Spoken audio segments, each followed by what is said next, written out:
Já estamos de volta com mais um Canal Sempre para você.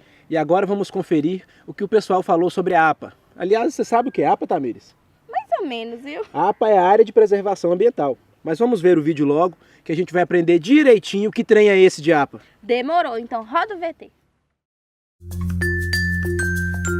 Para que você aí de casa possa curtir nosso programa, a gente quer garantir que todo mundo entenda direitinho que trem é esse de APA. Então, preparem a cachola que lá vem a aprendizagem das boas. Para começar, a gente precisa saber que APA quer dizer Área de Preservação Ambiental. Mas afinal, o que é preciso para que um lugar se transforme em uma área de preservação ambiental?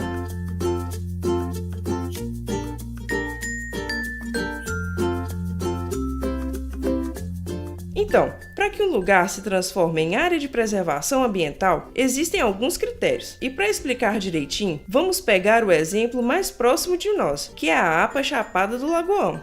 Então vamos lá. Geralmente, as APAs são lugares bem grandes. A Chapada do Lagoão, por exemplo, tem 24.180 hectares, o que representa 10,78% da área total da nossa cidade. Este espaço equivale a mais de 24 mil campos de futebol. Bom, a gente até pensou em desenhar tudo isso, mas sabe como é, né? Nosso lápis de cor não seria suficiente.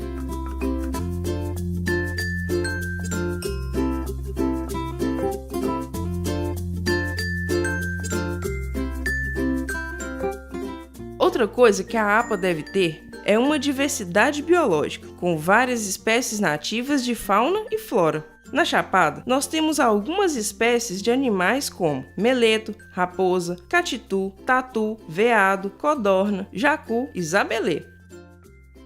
Tem inclusive um pesquisador de Araçuaí mesmo, que ele é ornitólogo, que ele fez um estudo, um levantamento de fotos de aves da Chapada, né? Tem um site, Wikiaves, né? Que tem várias aves que ele catalogou na Chapada, né? Fotografou. E isso me chamou uma atenção especial, foi esses animais que descem na área das lagoas, as aves de arribação, que chamam ariri, pato d'água, que são espécies que não são daqui.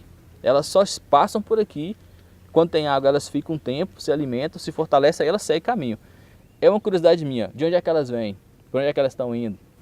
Para saber isso a gente tinha que fazer uma pesquisa, botar algum controlezinho para monitorar esses animais. E aí, com certeza nós iríamos descobrir que essa unidade, essa área, tem muito mais importância no ecossistema que a gente imagina, né? Porque só dessas aves escolherem esse lugar para permanecer um tempo, né? E se fortalecer, você imagina se você não tiver isso. Onde é que elas vão encontrar outro local nessa caminhada que a gente não sabe de quantos quilômetros é, né? Para poder ter esse período de descanso para a sequência dela, né? Elas podem estar vindo de locais de outro continente, inclusive, que a gente nem imagina, né? E claro, temos muitas plantas também, como pequi, araticum, jatobá, cagaita, palmeira de fazer vassoura, pinha, laranja e até abacaxi. Biodiversidade é o seguinte, talvez seja a chave da nossa continuidade, né? Vamos falar assim, né?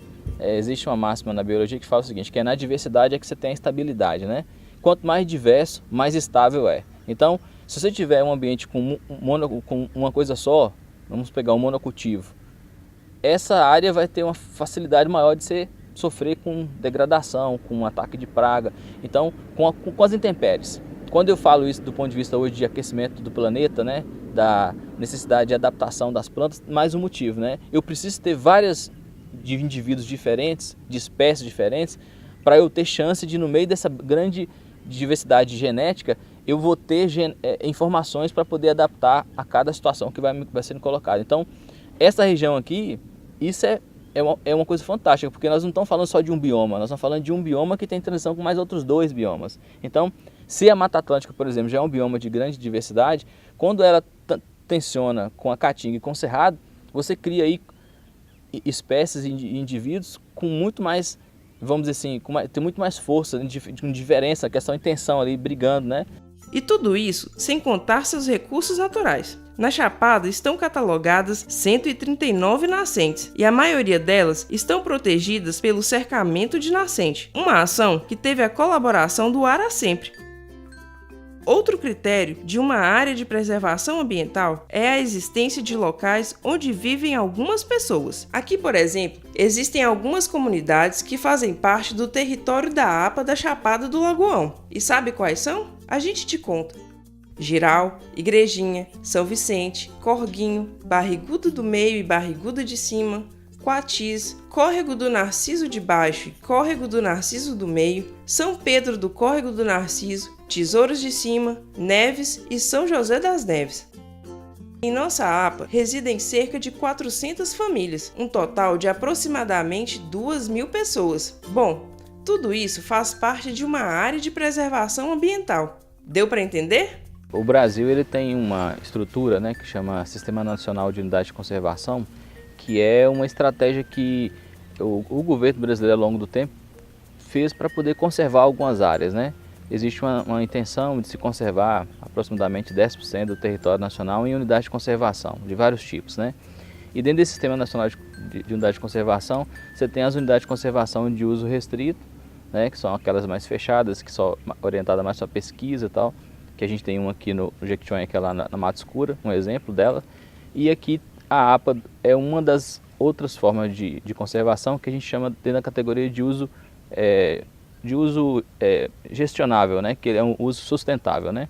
Ela surgiu aí de interesse da comunidade em estar preservando a área, teve um apoio da Emater na época e aí transformou-se, né, fez um estudo dessa área, nessas questões aí, tanto de preservação, quanto de fauna, quanto de flora, e aí, por meio de vontade, né, da população que mobilizou o município, transformou aquela área em uma área de proteção ambiental.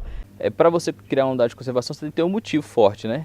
E esse motivo forte é o seguinte, ó, essa área ela tem mais importância para a sociedade com esse uso enquanto reserva do que para os outros usos comuns. Quando você analisa todos, se esses serviços ambientais eles tiverem mais importância do que uma geração de renda específica por conta de uma pecuária ou de uma agricultura ou de uma plantio de eucalipto, por exemplo, então se define que vamos priorizar então a proteção, porque de repente a parte produtiva eu posso fazer em outro território, mas captar água, por exemplo, aí já não é em qualquer lugar, né?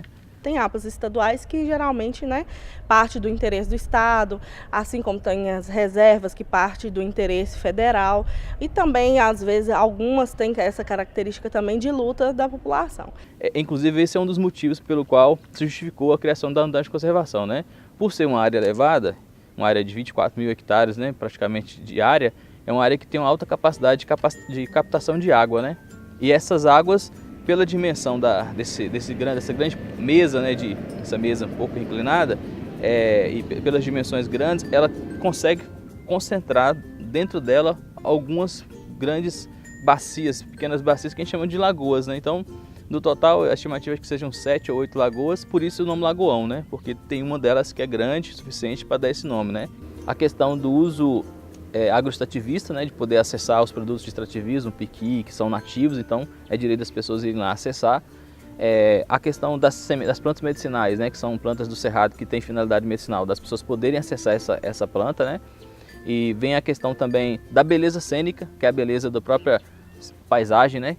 A questão da própria questão ambiental, de ambiência, né? Porque lá na Chapada você tem uma temperatura mais fresca do que aqui na cidade, em virtude da altitude, né? Nós aqui estamos a mais ou menos 300 metros, lá está de 700 a 900, quase 1.000, né? Então, a cada 100 metros a temperatura vai caindo na faixa de 0,5, 0,6 graus. Então, você tende a ter uma temperatura lá sempre mais amena do que aqui. Se não existisse essa chapada aí, para conservar essa água para nós estávamos aqui no deserto, né?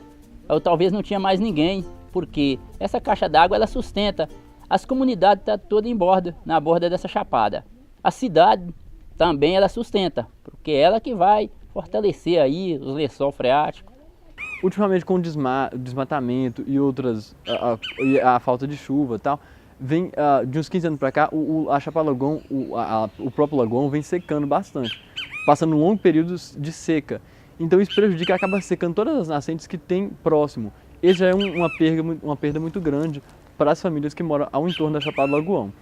As oportunidades que esses espaços têm para debate, de criar iniciativas, né, pensar em modelos, né, é algo que é muito sério, precisa ser envolvido toda a sociedade, sem ficar com Não é uma questão só de conservacionismo, não, é uma necessidade humana, né?